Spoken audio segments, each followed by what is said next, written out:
Welcome to the deep dive. Today, we're stepping into the world of Baguazhang. It's this martial art, often talked about as the sister of Tai Chi Chuan. Right, and sometimes even called the mother of the three internal systems. Yeah, and there's this claim, get this, that it holds the very best of Shaolin martial arts plus the best fighting stuff from Buddhism and Taoism.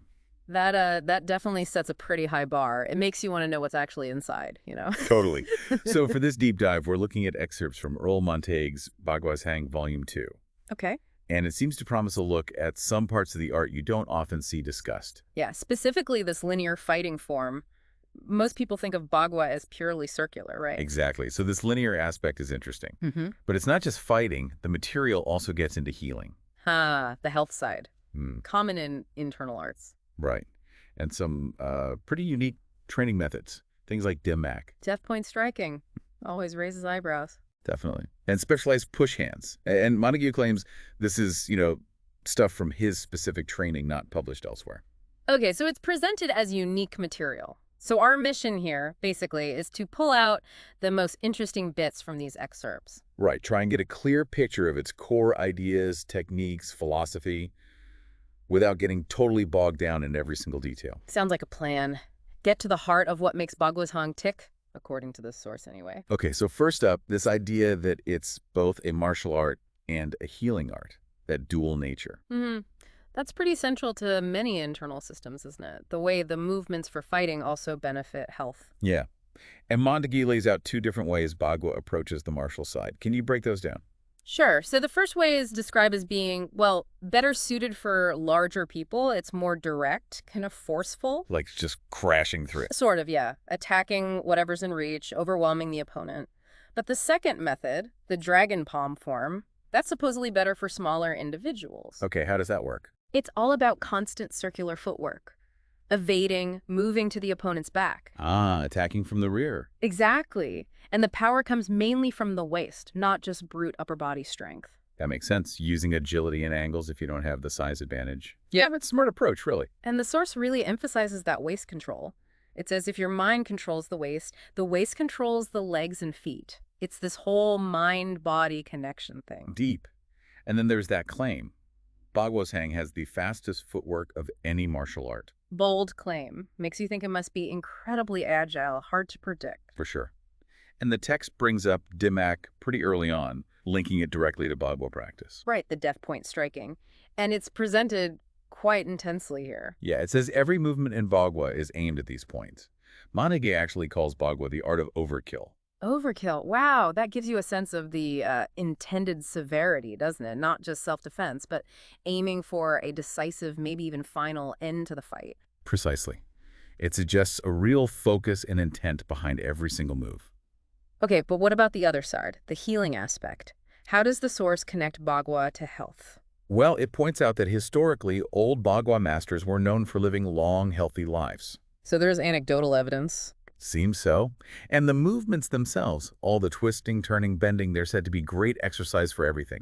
Joints, muscles, sinews, even the internal organs. Okay, so the physical actions have internal benefits. Yeah, and it connects us to the idea of ki, vital energy, like in acupuncture. The meridians. Exactly. The idea is that the constant twisting and turning in Bagua movements stimulates these energy pathways, the meridians, promoting ki flow to all the organs, keeping everything healthy. So the dragon form, with its fluid coiling movements, kind of embodies both the fighting and the health aspects. Seems like it.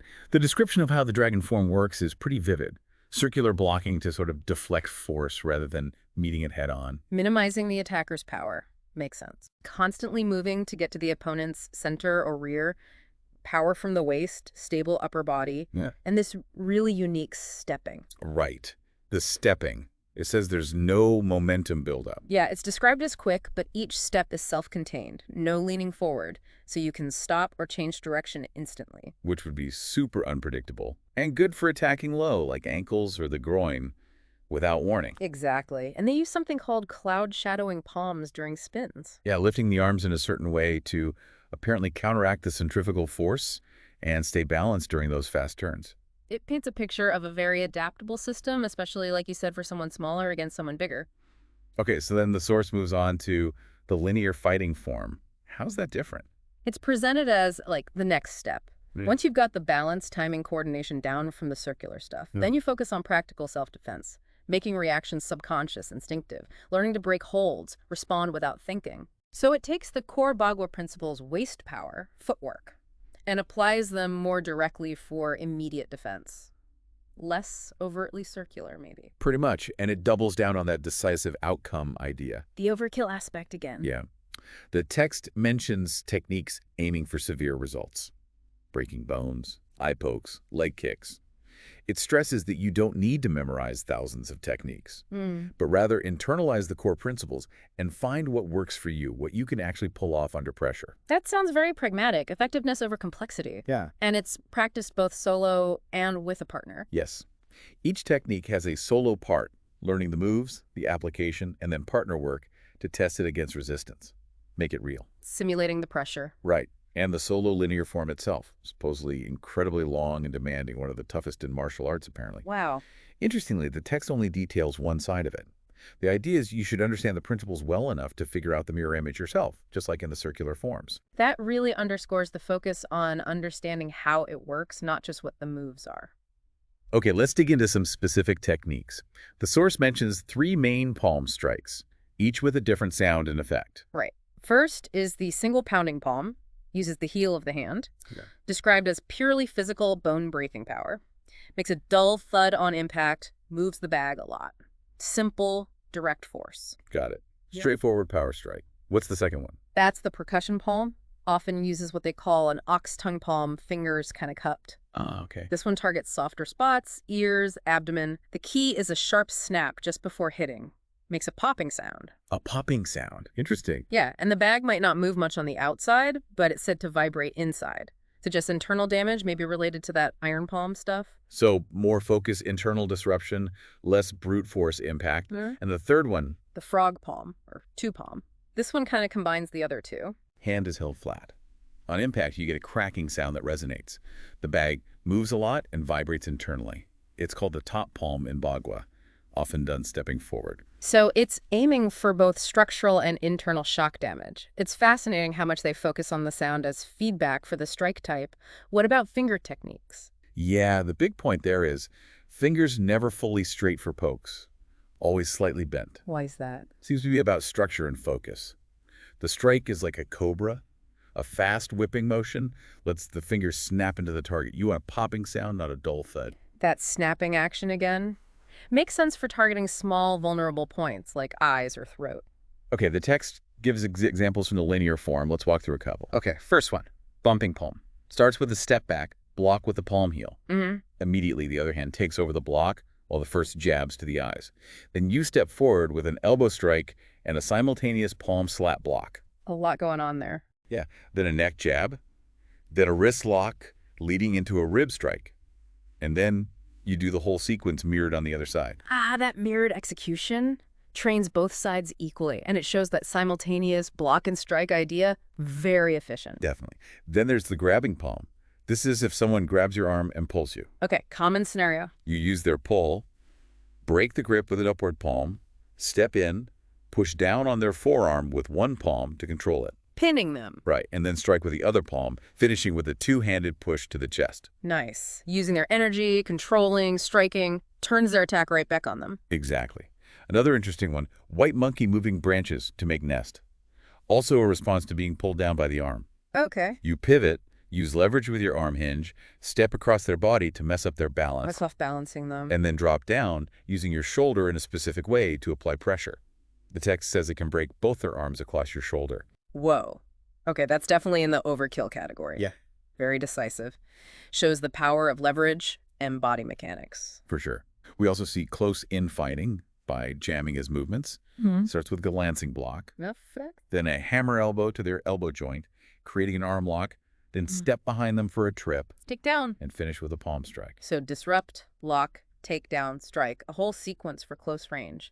Makes sense. And it mentions that this single under palm block movement keeps popping up, like a connector between phases and different techniques. A linking movement, maybe? Could be. After these examples, the source just lists a ton of other technique names like kicking to knee, snake fingers to eyes, Descriptive names. casting a silver bottle, double changing palm, turning the body, and striking suddenly with elbow. Loads of them. And many have opposite side versions too. It really suggests a huge vocabulary of movements within this linear form, even if the core principles are what matter most. Yeah. And one they highlight slightly is taking a step and slipping a lateral palm. Right. It specifically mentions targeting two dim-mak points, SP21 on the side of the chest and key 25 near the collarbone, striking both together. The text claims it can be deadly. Wow. That brings dim-mak right down to specific, named points with claimed lethal consequences. Requires incredible precision, I'd imagine. No kidding. Okay, moving away from the linear form techniques, the source talks about push hands and circle sparring. Sounds like Bagua's specific take on sensitivity training. Like Tai Chi push hands, but probably with Bagua's unique flavor. Building that contact sensitivity, confidence, but without going full-bore aggressive sparring. Exactly. It mentions a quick footwork method. Seems key. Reacting to tiny pressure changes from your partner. Developing that tactile listening skill. How does that work? One partner puts light pressure on the other's wrist. The receiver speeds up their circle walking to just evade the touch. So you learn to feel intent through touch and react instantly with footwork. Seems like it. Helps anticipate attacks by feeling those subtle shifts. And from there, it progresses to more complex stuff, defending against different kinds of attacks. Upper body, lower body, even kicks. So it's not just about hands, it incorporates defense against kicks too within this framework. Interesting. A progressive way to build real skills through feel, not just brute force. Yeah. And finally, there's the 8-kicking method, a specific drill for low kicks. Okay, focused training for low-line attacks and defenses. Right. It's about developing both the kicks themselves and the ability to defend against them effectively. The defender has to react instantly to any move from the attacker with a kick to the shin or knee. Very reactive, preemptive defense. The drill involves a sequence. Attacker throws heel kicks, defender blocks, and retaliates with kicks. And there's emphasis on using fajing. Explosive whole body power, not just leg muscle. Exactly. And the final kick in the drill, a hooking heel kick aimed at BL 57. Bladder 57. Where's that? On the calf muscle. The text warns it can cause serious leg and internal damage. Says be careful practicing it. Another specific dim-mak point cropping up, even in a training drill. It really seems woven into this interpretation of Bagua.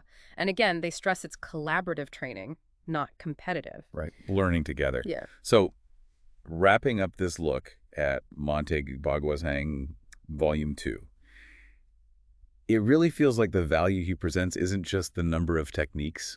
No, it seems much more about the underlying approach, the movement principles, the power generation, how to react effectively under pressure. Yeah.